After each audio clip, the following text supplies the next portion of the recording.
Hey everyone, Kyle once again, and welcome back to the next episode, the last episode review for now of Hell's Paradise episode 13. And which I gotta say, this episode was absolute fire. It was awesome, and I'm glad now that they've renewed it for a second season, which I'm glad because the way how this episode ended, there is a second season. Just like how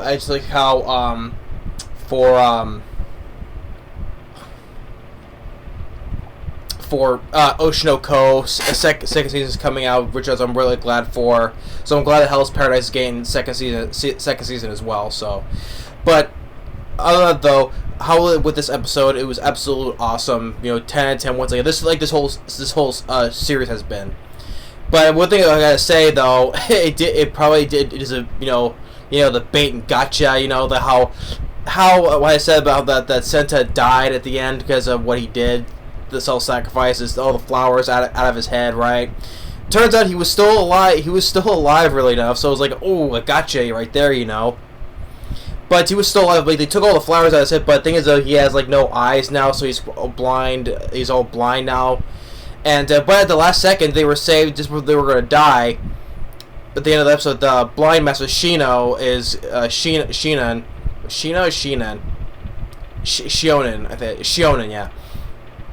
The blind master, he comes in and saves them. In this episode, he shows he's just absolute badass, He's just like quick his agility and speed, he's just cutting vines up left and right, Even though when he got a minor scratch, flowers start coming out of him, but he quickly just rips all of them off and starts continue fighting.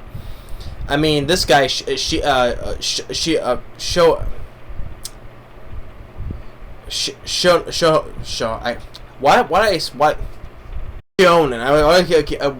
I keep getting these names confused. The names mishaps in these names, but shows he is absolute badass. But the thing is, though, all this stuff he's doing is taking a toll of him. He's getting cut up left and right. Though he's bleeding out, and so Sagiri wants to help him. And the girl that was with him, not the ninja, not in Yuzura, the ninja girl, but the other girl that was with the blind master.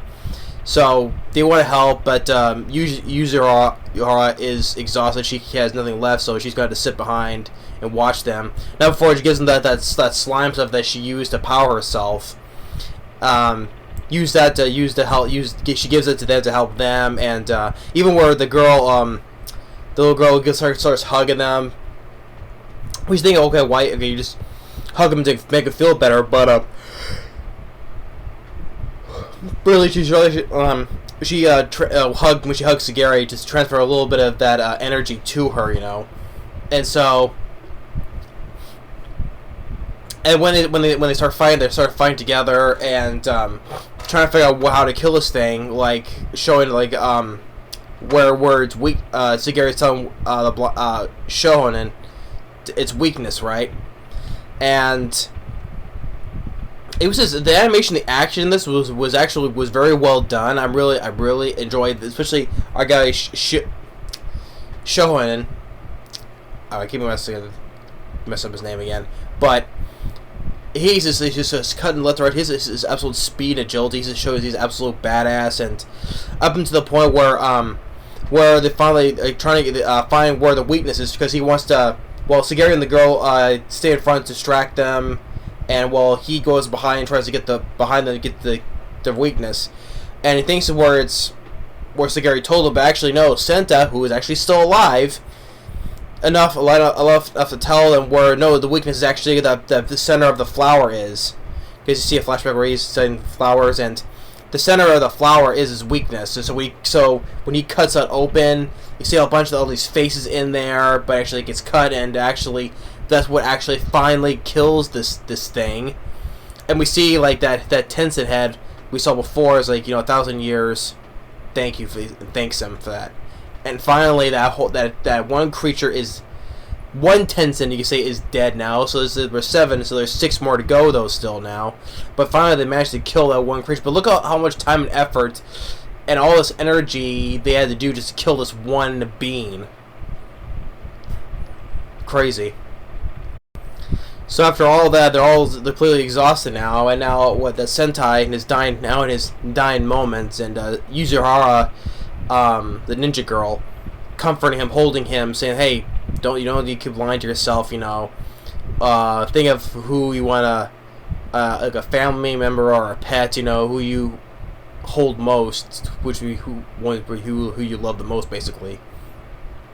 And he imagines in a ink drawing of him holding Yuzuhara, and claim that that's the one person that he liked the most, And then after all that one last tear he gives, and then aftermath, he's now good and buried now, with his sword, for his grave, and his glasses right there in front of him. And so now officially he's dead. But the thing is, though, how the last episode it's like a bait and gotcha. It's like, oh, you think he's dead? Oh, gotcha, he's still alive just for a little bit. To tell our blind badass master here for where its real weaknesses is.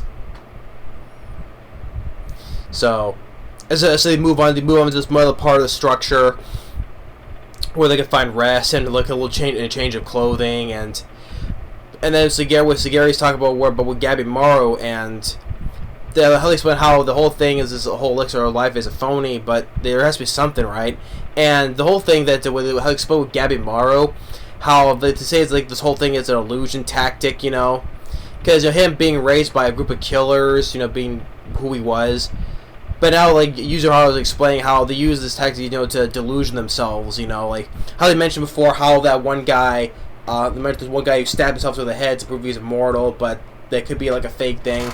And now she's saying to Sagari that how maybe this wife he had doesn't even exist, how it's just which personally I think that because next time we see him, because it's a whole part of this. When you use up so much of your energy, your Tao, it kind of begins to affect you, like physically, but now mentally as well. Like you lose parts of your memory.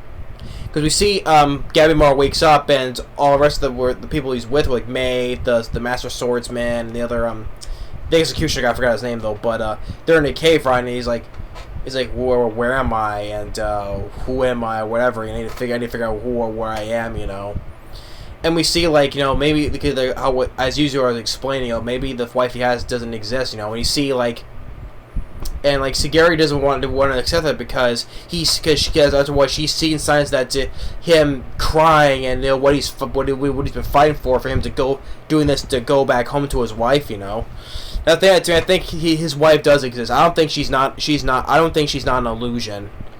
I think his wife is real, because we see her face is like kind of fading, but we see him like in a quick flash dream, whatever.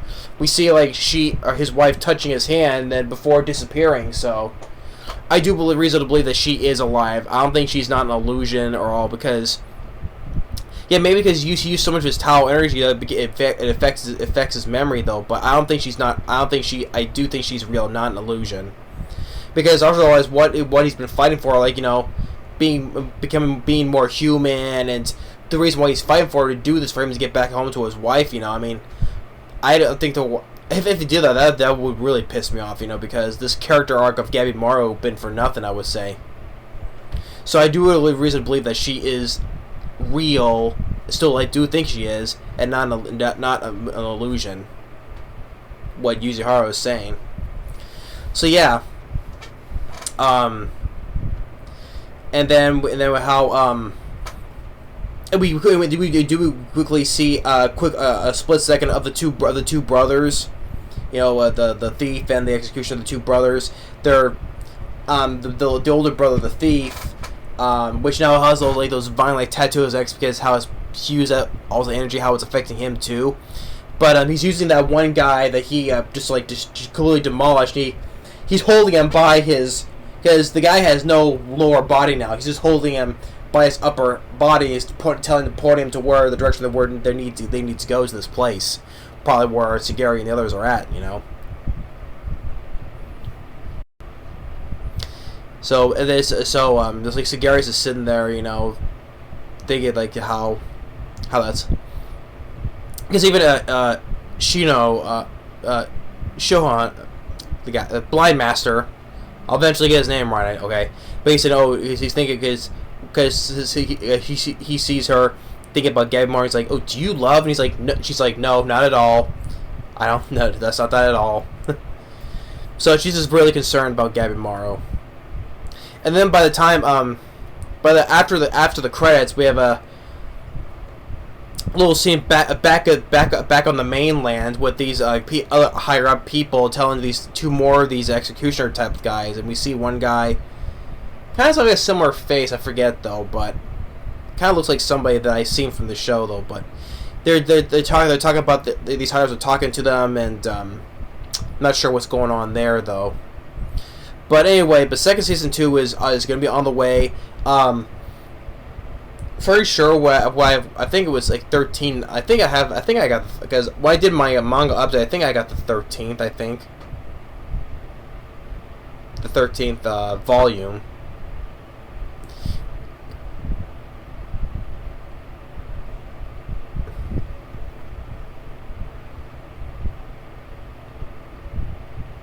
Yeah, it's 13 volumes, and I'm very sure that this first season, I think it's up to like about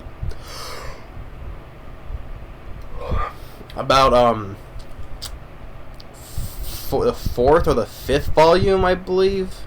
So I'm pretty sure that now we still with the second season that they're more time to develop on more in the later volumes. So, which is good because like I said, this show has been absolutely amazing. I've really enjoyed it. I mean, I've enjoyed the characters. Like I said, these characters I've come to enjoy, and it's sad to see one of them goes, like with Sentai, and all the past ones, though. But I'm really enjoying the characters. Gabby Morrow and Sagara are the ones I enjoy the most.